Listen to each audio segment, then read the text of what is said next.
வணக்கம். நம்மள சுத்தி இருக்கிற செடி கொடிகள்லாம் பார்க்க சும்மா பசுமையா இருக்கிற மாதிரி தெரியலாம். ஆனா அதுக்குள்ள ஒரு பெரிய இன்ஜினியரிங் உலகமே ஒளிஞ்சிருக்கு. வாங்க அந்த ரகசிய உலகத்தை நாம இப்போ ஒன்னொன்னா பார்க்கலாம். நம்ம பொதுவா ஒரு செடிய பாக்கும்போது அதோட இலை, பூ, காய் இது எல்லாத்தையும் தான் கவனிப்போம். ஆனா அது வெறும் பாதி கதை தாங்க. நம்ம கண்ணுக்கு தெரியாம பூமிக்கடியில ஒரு பிரம்மாண்டமான ரகசியமான உலகம் இயங்கிட்டே இருக்கு. அப்போ ஒரு தாவரம்னா பூமிக்கு மேல நம்ம பாக்குறது மட்டும்தானா?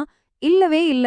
வாங்க அதோட உண்மையான கதைய அதோட அடித்தளத்துல இருந்து, அதாவது வேரிலிருந்து ஆரம்பிக்கலாம். நம்மளோட முதல் பகுதி தாவரங்களோட ரகசிய அடித்தளம். இதுதான் பூமிக்கு கீழே ஒரு நங்கூர மாதிரியும் ஒரு சுரங்க மாதிரியும் வேலை செய்யுது. வேர் தொகுப்புன்னா ரொம்ப சிம்பிள். அதுதான் ஒரு செடியோட ஃபவுண்டேஷன். அது செடிய மண்ணுல கிரிப்பா புடிச்சு நிறுத்துறது மட்டும் இல்லாம அதுக்கு தேவையான தண்ணியும் மத்த சத்துக்களையும் உறிஞ்சு கொடுக்குது.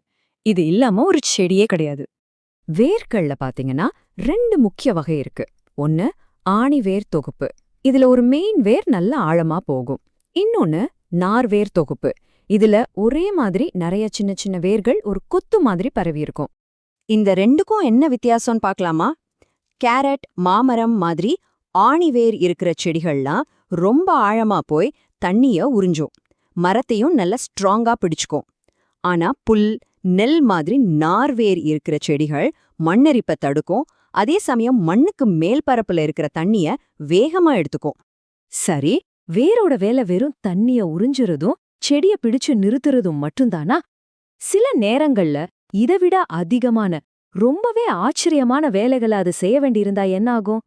இங்கதான் அசல் மேஜிக்கே இருக்கு. நாம விரும்பி சாப்பிடுற கேரட், பீட்ரூட் எல்லாமே சாப்பாட்டை சேமிச்சு வைக்கிற ஆணிவேர்கள் தான். ஆலமரத்துல பாத்தீங்கன்னா கிளைகள்ல இருந்தே வேர்கள் கிளம்பி வந்து மரத்துக்கு ஒரு பில்லர் மாதிரி சப்போர்ட் கொடுக்கும். அது மட்டும் இல்ல, சதுப்பு நிலத்துல இருக்கிற சில மரங்களோட வேர்கள் காத்துக்காக பூமிக்கு மேல முளைச்சு வரும். இயற்கையோட டிசைன் எவ்வளவு பிரமாதமா இருக்கு இல்லையா?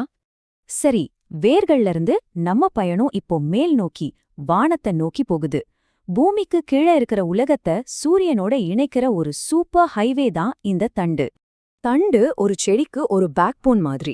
இது இலை, பூ, காய் எல்லாத்தையும் தாங்கி பிடிக்கிறதோட வேர்ல இருந்து தண்ணியையும் இலையில இருந்து சாப்பாட்டையும் செடியோட எல்லா பாகத்துக்கும் கொண்டு போற ஒரு டிரான்ஸ்போர்ட் நெட்வொர்க்கா வேலை செய்யுது. ஆனா எல்லா தண்டும் ஸ்ட்ராங்கா நேரா நிக்குமா என்ன? சில செடிகளோட தண்டு ரொம்ப வீக்கா இருக்கும். அப்படி இருக்கிற ஒரு தண்டு எப்படி சூரிய வெளிச்சத்தை தேடி மேல போகும்?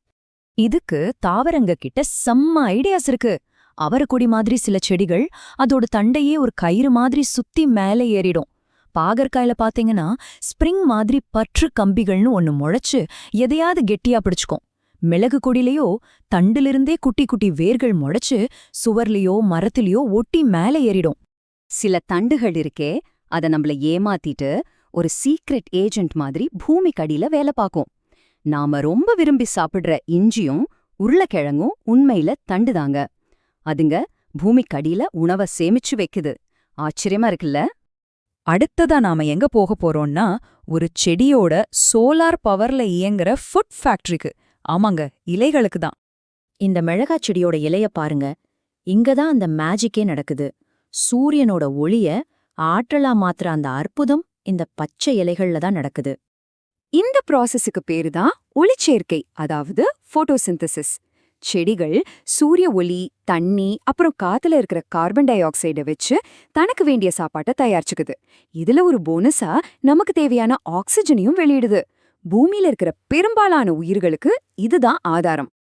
ஆனா இலைகளோட வேலை சாப்பாடு செய்யறது மட்டும்தானே நினைச்சிடாதீங்க.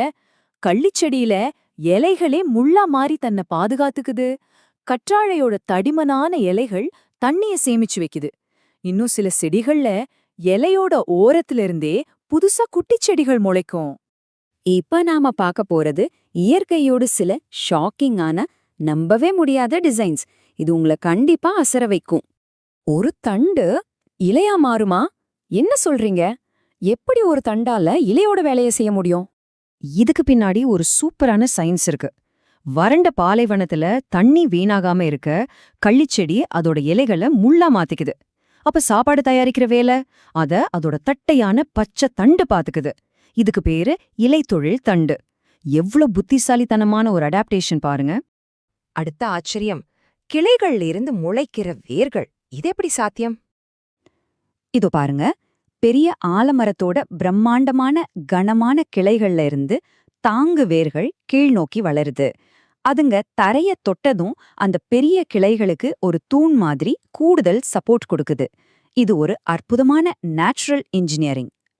அப்ப பாத்தீங்களா, ஆழமான வேர்ல இருந்து உச்சி நுனியில இருக்கிற ஒரு சின்ன இலவரிக்கு ஒரு தாவரம்ங்கிறது அது வாழ்ற சூழலுக்கு ஏத்த மாதிரி தன்னை மாத்திக்கிற ஒரு தலைசிறந்த படைப்பு, ஒரு மாஸ்டர் பீஸ்.